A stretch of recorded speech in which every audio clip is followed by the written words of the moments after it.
Hello, हाय, नमस्कार. मी अमृता माळवतकर आणि तुम्ही आत्ता मला या सेटवर बघताय आणि ह्या सीरियलचं नाव आहे तू अनोळखी तरी सोबती. ही सीरियल सन मराठीवर येणार आहे 5 तारखेपासून रात्री 9 वाजता आणि मी त्याच्यामध्ये रेणुका हे कॅरेक्टर करते म्हणजे समीरची मोठी बहीण. आणि हे खूप इंटरेस्टिंग कॅरेक्टर आहे माझ्यासाठी आणि खूप मोठा टास्क आहे. कारण हे कॅरेक्टर ज्या पद्धतीचं आहे तशी मी खऱ्या आयुष्यात अजिबात नाहीये असं म्हटलं तरी चालेल. कारण हे खूप म्हणजे खाष्ट म्हणा किंवा असं खूप तुसडं कॅरेक्टर आहे. पण मी तशी नाहीये आणि माझ्यासाठी तो टास्क आहे. पण माझ्यासाठी हे सोपं जातंय कारण आमचे डिरेक्टर सर जे आहेत, त्यांनी असं सांगितलंय की ऑलरेडी आपण ॲक्टिंग करणं म्हणजे प्रिटेंड करणंच आहे. सो तुम्ही कामच असं करा ना की ते सोपं जाईल तुम्हाला.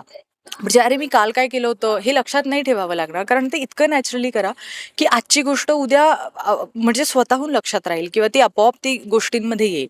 सो ते तसं केल्यामुळे किंवा अशा छोट्या छोट्या गोष्टींमध्ये डिटेल्स दिल्यामुळे किंवा त्यांनी हे पण सांगितलं की चाळीचा सेटअप आहे.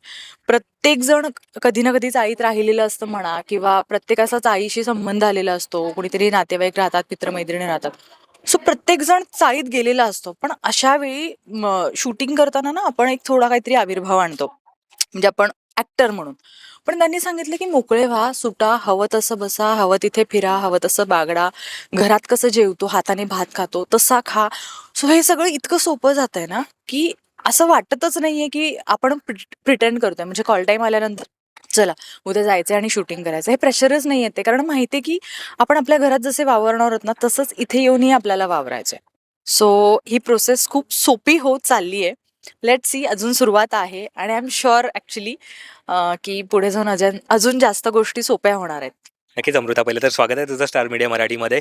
याच्या आधी आपण कोकणात भेटलो होतो, आता बॅक टू येस. मुंबईमध्ये भेटतोय. खूप सुंदर मालिकासुद्धा येते. पहिलं तर तुझं अभिनंदन. थँक आणि यू. आताच तू मालिकेबद्दल सांगितलंस. पण काय सांगशील की हे कॅरेक्टर आता तुला आम्ही साध्या सरळ म्हणजे असं त्या कॅरेक्टरमध्ये बघत आलोय. येस. इथे थोडं निगेटिव्ह शेड तू आता सांगतेस की कसं आहे हं, थोडंफार. हं, सो हे जेव्हा कॅरेक्टर लोकांपर्यंत पोहोचेल, हं. तुला काय वाटतंय की त्यांची प्रतिक्रिया कशी असू शकते? मी खरं सांगू का, म्हणजे माझ्यासारखे ना खूप कॅरेक्टर्स असतील, की बाबा जे पैसे-पैसे म्हणा किंवा माझ्या इच्छा, अपेक्षा खूप जास्त आहेत. म्हणजे माझ्याकडे मी डिझर्व्ह करते नाही करून मला माहीत नाही, पण माझ्या अपेक्षा खूप मोठ्या आहेत. माझे प्रयत्न कमी आहेत, पण माझ्या अपेक्षा मोठ्या आहेत. असे खूप कॅरेक्टर्स असतात इन जनरल आयुष्यात सुद्धा. सो खूप लोक ही गोष्ट रिलेट करू शकणार आहेत, आय एम शुअर. आणि म्हणजे मी सांगू का, मी जे म्हटलं, की माझं आणि माझ्या बहिणीचं म्हणा किंवा माझं आणि माझ्या बहीण-भावांचं आमचं खूप छान आहे. पण अशीही माणसं आहेत, की ज्यांचं त्यांच्या सख्ख्या भावंडांशी खूप वैर असतं किंवा ते खूप-खूप म्हणजे एका घरात राहून खूप-खूप दिवस बोलतही नाही. त्यांचं काही फार बरं बॉन्डिंग नसतं वगैरे. सो असेही लोक असतात. सो असे लोक ही गोष्ट खूप रिलेट करू शकणार आहेत, मला माहिती आहे. आणि मला फक्त हवंय, की जशी सीरियल सुरू होईल तसं कोणी जे भेटतात, तुमचं काम आवडतं वगैरे हे सगळं बोलतात. पण अशी ना एक कोणीतरी व्यक्ती येते, कधी ना कधी आयुष्यात भेटतेच आपल्याला, की जी असं म्हणते, की "किती कुचकट वागतेस गं, जरा बरं वाग ना." आणि मला इतकं आवडतं ना ते, कारण मी ऑलरेडी धास्तीत काम करते, की यार आपण असे नाही आहोत, तर आपल्याला ते प्रिटेंड करायचं. सो आपण किती छान करतोय, आपल्याला जमतंय का? लोकांना आवडतंय का? सो ती धास्ती ना जरा बाजूला होते, जेव्हा कुणीतरी येऊन म्हणतं, "किती वाईट वागते, जरा चांगलं वाग." सो आय एम शुअर हे कॅरेक्टर लोकांना आवडू शकतं. बरं, अमृता, तू अनोळखी तरी सोबती मालिकेचं नाव आहे. हं. तू सुद्धा आता नात्यात अडकत आहेस तुझ्या रिअल लाईफमध्ये. सो काय सांगशील की हा मोमेंट तुझ्यासाठी काही होता का, की अनोळखी आणि नंतर सोबती? मी मी माझ्या नवऱ्याबद्दलच सांगेन म्हणजे विनायक पुरुषोत्तम. अ, म्हणजे 5-6 वर्षांपूर्वी माझ्यासाठी तो इतका अनोळखी होता, की म्हणजे मी एका सेटवर गेले होते आणि तो मला दिसला, भेटला. पण माझ्यासाठी तरीही तो अनोळखी होता. म्हणजे खूप दिवस ना तो माझ्याशी बोलला ना मी त्याच्याशी बोलले.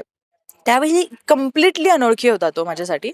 आणि आत्ता असं झालंय, की आत्ता आमचं लग्न झालंय. सो आणि मी ठरवलं होतं, की तो मला आयुष्यभरासाठी हवाय. तो माझा सोबती म्हणून हवाय आणि आयुष्यभरासाठी हवाय. सो आम्ही ते शुअर केलं, की आम्ही आयुष्यभर कसे एकत्र राहू, तर आम्हाला लग्न केलं पाहिजे आणि आता आम्ही छान लग्न केले आणि वी आर हॅपी. नक्कीच दोघंही एकाच इंडस्ट्रीमधले आहात. येस. सो ही मालिका येते तेव्हा तू त्याला सांगितलं असेल, तर त्याची काही वेगळी अशी कॉम्प्लिमेंट किंवा प्रतिक्रिया काही अशी होती का? ॲक्च्युली सांगू का, तो मला ना नेहमी असं म्हणतो, की "तू जरा मुळमुळे कॅरेक्टर्स तू तशी आहेस, त्यामुळे तू ते चांगलं करतेस. जरा ना स्ट्राँग फील करायचं किंवा असं काहीतरी वेगळं काहीतरी टास्क म्हणून करायचं असेल ना, तर तू जरा निगेटिव्ह कॅरेक्टर्स कर. कारण कुठेतरी एका कोपऱ्यात तू तशी आहेस, पण तू ते दाखवत नाहीस. सो जस्ट मेक शुअर की तू असं काहीतरी वेगळं कॅरेक्टर करशील." आणि मी जेव्हा त्याला सांगितलं, की मी असं-असं एक कॅरेक्टर करतीये, हे प्रोडक्शन आहे, डायरेक्टर सरांचं नाव सांगितलं किंवा माझं कॅरेक्टर असं आहे. जेव्हा मला ब्रीफ मिळाला, तेव्हा मी त्याला अगदी 2 लाईनमध्ये सांगितलं होतं, पण मी बाकी त्याला वाचायला दिलं. आणि त्याच्या चेहऱ्यावरचे जे एक्सप्रेशन्स होते ना, त्याच्याने तो इतका खुश दिसत होता, की त्याचं असं झालं की बेस्ट. आता मी एवढं सांगू शकतो, की तू दिवसभर शूटिंग करून आल्यानंतर रात्री दमून झोपणार नाहीयेस, तर तू सॅटिस्फॅक्शनने छान शांत झोपणार आहेस. सो माझ्यासाठी ही बेस्ट गोष्ट आहे आणि तू प्लीज कर, हे खूप छान कर, मनापासून कर. नक्कीच त्यांनी अशी कॉम्प्लिमेंट दिली आहे, पण सासरकडून अशी काही वेगळी? माझ्या सासूचं पण सेम त्या सिरियल्सच्या म्हणजे इतक्या मोठ्या फॅन आहेत, की त्या टेलिकास्टही बघतात, त्या रिपीटही बघतात, त्या YouTubeवरही ऐकतात. सो त्यांना खूप जास्त आवडतात सिरियल्स. म्हणजे म्हणजे मला वाटतं, की त्या ना काहीही करत असताना बॅक ऑफ द माइंड कदाचित सिरियल असेल. सो मी ते जेव्हा त्यांना सांगितलं, की मी हे असं-असं करते, तेव्हा त्या मला म्हणाल्या, "जा, प्लीज कर. हे निगेटिव्ह कॅरेक्टर आहे ना, तू आवर्जून कर." कारण त्यांनाही माहिती आहे, की मी इन जनरल आयुष्यात कधी कोणावर मोठ्या आवाजात बोलत नाही, कधी भांडत नाही, चिडत नाही. सो त्यांचंही असं झालं, की "तू प्लीज हे कर. जरा स्ट्राँगली जरा नाही गोष्टी नाही आवडल्या, तर जरा भांडायला लागशील." फक्त एवढंच म्हणाल्या, की "मेक शुअर की तू हे करून जरा स्ट्राँग होशील, लोकांशी भांडायला लागशील. फक्त प्लीज माझ्याशी सासू-सुनेसारखं भांडू नकोस." सो येस, त्याही खुश आहेत. इन जनरल माझ्या घरातले सगळेच खुश आहेत. एकतर नवीन काम मिळालं ह्या सगळ्याने तर सगळेच खुश असतात. पण निगेटिव्ह मिळालं म्हटल्यानंतर माझ्या घरातले स्पेशली खुश होतात. आय डोंट नो व्हाय, पण सगळे खुश होतात खूप जास्त. नक्कीच वेगवेगळ्या शेड्स त्यांनाही पाहायला मिळतील. हो. सो याच्यामध्ये कोण अनोळखी या मालिकेमध्ये तुला हं. असं कोण अनोळखी होतं आणि कोण आत्तापर्यंत काम केलेले सोबत इथे आलेत असं तुला वाटतंय? ॲक्चुअली ह्या सीरियलमधले सगळेच माझ्यासाठी अनोळखी होते. म्हणजे मी चेहऱ्याने ओळखत सगळ्यांनाच होते ऑफकोर्स. म्हणजे हेमांगी ताई असू दे, योगेश दादा असू दे, अथर्वला मी ओळखत होते किंवा मी अंबरलाही ओळखत होते. पण मी किंवा जे.पी. सरांनाही मी ओळखत होते. पण मी काम कोणाबरोबरच केलं नव्हतं. सो माझ्यासाठी सगळेच ॲक्चुअली ह्या सेटवर नवीन आहेत. सोबती म्हटलं तर नाही ॲक्चुअली असं सोबती इथे आल्यानंतर मला ते फील होते, की यार तुम्ही सगळे अनोळखी होतात. पण आता मला असं फीलिंग येतंय, की तुम्ही सगळे माझ्या सोबती आहात. कारण मी डे 1ला इतक्या छान एका पेजवर आलोय ना, की असं हेच नाही, की हिला असं कसं बोलू, त्याला तसं कसं बोलू, हे अजिबात काही प्रश्न पडले नाहीत. सो आता तसं फील होतंय, की तुम्ही अनोळखी होतात, पण तुम्ही आता माझे सोबती आहात आणि मला हवंय, की तुम्ही आयुष्यभर माझ्या सोबती राहा. अमृता, प्रोमोमध्ये चाळ वगैरे सगळं दाखवलेलं आहे. तू कधी चाळीतली लाईफ अनुभवलेस का? येस. मी माझ्या आयुष्यातली जवळ-जवळ 15-16 वर्ष म्हणजे मी 2000 आय गेस 11 पर्यंत वगैरे आम्ही चाळीत राहायचो. आणि म्हणजे ते असतं की चाळीत राहणं, बिल्डिंगमध्ये राहणं हे तेव्हा असं खूप वाटायचं. पण मी सिरियसली सांगते, जेव्हा कळायला लागलं ना, तेव्हा असं झालं की यार इव्हन आत्ताही मी जिथे राहते, मला नाही माहिती माझ्या शेजारच्या फ्लॅटमध्ये कोण राहतंय. पण मी जेव्हा चाळीत राहायचे ना, आम्ही जेवण करताना आमच्या प्लेटमध्ये ना 5-6 भाज्या असायच्या. कारण आमची अशी चाळीमध्ये 6-7 जण राहायचे आणि सगळ्यांच्या घरच्या भाज्या असायच्या.